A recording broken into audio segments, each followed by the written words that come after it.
You'll notice that one bag there just has soil in it. I use that to hill up the leeks. Hey friends and new friends, we're getting back to the bed prep for the fall. This is number 3 of 3. Let's get right to it.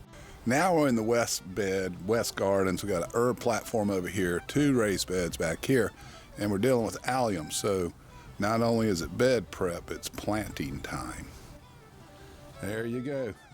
Planted 64 cloves of short neck, or soft neck, garlic, and 60 came up, I think, 60 or 61. Of course, we modified, I added some garden mix to it for raised beds from Daddy Pete's, put in some pansies for some color. And as you can see, if you look closely there, you'll see all those willow oak leaves, little fingerlings. And that's fine for this one. But over there, this is a bed of leeks. And for this, that's mostly cow manure mixed with sand.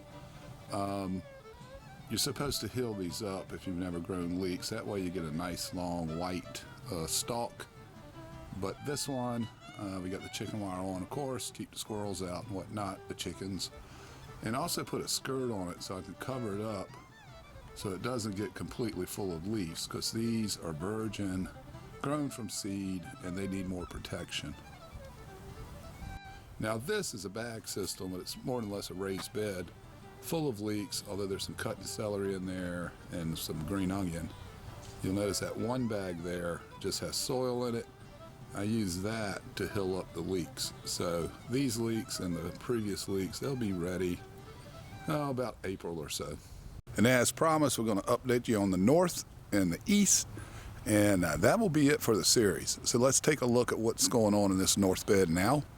So underneath there, if you missed number 2, a bunch of crab legs, shells to bring in the chitin, excuse me, to bring in the microbes that like the chitin, to control nematodes. And now it's covered with leaves. I wet that down once a day to keep everything alive. Everything needs water. Try to break it down.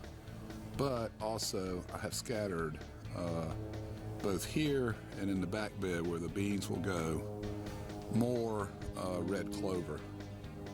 So we'll have the decaying carbon there, and we'll also have some nitrogen fixing clover. And when it gets, flowered up, we'll chop it down so it doesn't go to full seed. And that's how we'll work that bed over the fall and winter. Now the east. Okay, this is to be corn next year. And you can see that the red clover is coming along. I'll show you a picture there. So it's about to take hold, about 7-10 days. It'll be full of clover leaf, which is fantastic. So that's working. I did put in, let's see, 50 times to 100 pounds of raised bed garden soil, again from Daddy Pete's. It's a lot of pine bark, cow manure, a little bit of sand. No, I don't think there's sand in there. There's lime and gosh, I can't remember. There's 4 ingredients, but anyway, it's for raised beds. And of course there's a lot of chicken manure in there as well. The clover will fix more nitrogen, or at least won't take it away, but that clover will actually leave more than it uses up. So that'll be a net gain.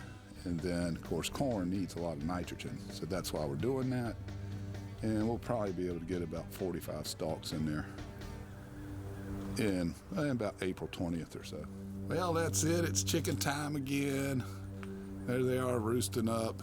They haven't been on the run yet. It's not even 1 o'clock. They'll get out in a little bit.